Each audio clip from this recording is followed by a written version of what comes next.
Nagsisimula ito sa isang bangkay na bumagsak sa lupa. Isang binata na nagngangalang Park Ji-sok ang umakyat mula sa bubong ng Daehaen High School at winakasan ang kanyang paghihirap. Isa pang estudyante, si Jongmin, ang nanonood nito. Nakita niya ang lahat, ngunit narito ang nakakadurog ng puso. Hindi mahina si Ji-sok. Siya lang ang may sapat na lakas ng loob na lumaban kay Jong-hyun, ang anak ng isang makapangyarihang politiko na namamahala sa paaralang iyon na parang personal niyang kaharian. Minsan nang nanindigan si Ji-sok at dahil doon, winasak nila siya. At ang mga guro, alam nila. Alam ng bawat isa sa kanila ang nangyayari. Ngunit ang ama ni Jong-hyun ay isang assemblyman. Isang tawag lang sa telepono ang maaaring magtapos sa kanilang karera. Kaya tumiwas sila ng tingin. Araw-araw, habang ang isang tao ay binubugbog, ipinapahiya, at pinapahirapan hanggang sa maniwala siyang ang tanging paraan para makatakas dito ay sumuko. Pagkatapos ng pagkamatay ni Ji-sok, hindi tumigil ang mga bully. Nakahanap sila ng bagong target, si Jongmin. Makikita natin ang batang ito na pinagmumultuhan na ng kanyang nasaksihan na kinaladkad pabalik sa bangungot. Kinorner siya ng mga maton sa gilid habang nanginginig ang kanyang mga daliri. Bahagya siyang umatras at doon dumating ang tagapagligtas. Sa gitna ng masikip na pasilyo, habang si Gwangso, isa sa mga kaibigan ni Jong-hyun, ay binubugbog si Jongmin ng walang kalaban-laban, isang lalaki ang pumasok at hindi nagtanong. Inindayog lang niya ang kanyang kamay ng malakas. Inilabas ng mga estudyante ang kanilang mga telepono. Sumigaw si Jong-hyun tungkol sa kanyang ginawa. Ngunit hindi nagpatinag ang lalaki at sinampal niya ulit si Gwangso sa harap mismo ng lahat at mahinahong nagpakilala. Siya si Inspector Na Hwa-jin ng Korean Educational Rights Protection Bureau at mula sa sandaling ito, iba na ang mga patakaran. Siya ang naging homeroom teacher nila. Pinadapa niya ang buong klase sa plank position hanggang sa manginig ang kanilang mga braso. Nang ibuka ni Jong-hyun ang kanyang bibig, isinara ito ni Hwa-jin. Sa cafeteria, nang hawakan ni Jong-hyun ang pagkain gamit ang kanyang mga kamay para lang patunayan na walang makakatinag sa kanya, sinipa siya ni Hwa-jin sa lupa, kinuskos ang kanyang mukha gamit ang mop, at inutusan siyang linisin ang bawat mesa. Nang gabing iyon, pumunta siya sa mansyon ni Jong-hyun. Pinagbantaan siya ng assemblyman, ngunit hindi kumurap si Hwa-jin.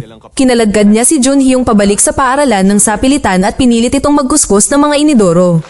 Ngunit matigas talaga ang maton at gumawa ng paraan para patunayan na siya ang nasa taas. Inuntog niya ang sarili niyang ulo sa isang inidoro para idemanda si Hwa-jin sa kasong pananakit. Sumugod ang kanyang ama sa paaralan at kinumpronta si Hwa-jin sa kanyang ginawa sa kanyang anak. Nagkakagulo ang media, mukhang mananalo muli ang lumang sistema.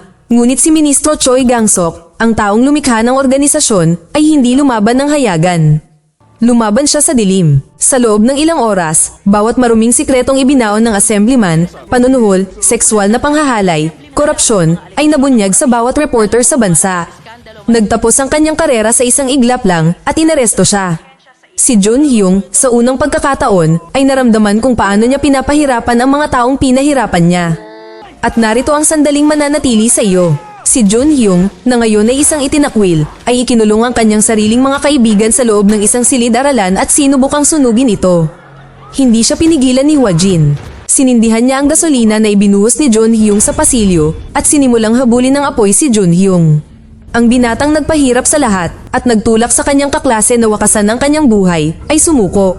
Nagsimula siyang umiyak at nagmakaawa sa kanya. Ngunit sinabi lang sa kanya ni Hwa-jin na ang tanging magagawa lang niya upang makabawi ay dalhin ang bigat nito habang buhay.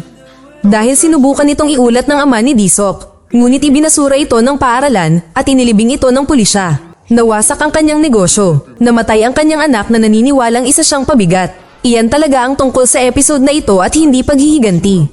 Hustisya na dapat sana'y dumating ng mas maaga. Hustisya na dumating lamang matapos lumikha ang isang sirang sistema ng isang lalaking handang labagin ang mga patakaran upang ayusin ito.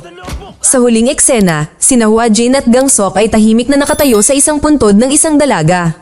Ang anak ni Gang-sok at kasintahan ni Hwa-jin ay pinatay ng isang estudyante 2 taon na ang nakalilipas. Kaya naman nagsimulang umiral ang organisasyong ito at hindi sila titigil na bigyan ng hustisya ang lahat ng naapi. Kung tinamaan ka sa episode na ito sa paraang tinamaan din ako, mag-iwan ng komento sa ibaba. Mag-subscribe para sa higit pang mga video na tulad nito, i-on ang notification at mag-iwan ng like para matulungan ang aming channel. Salamat sa panunood.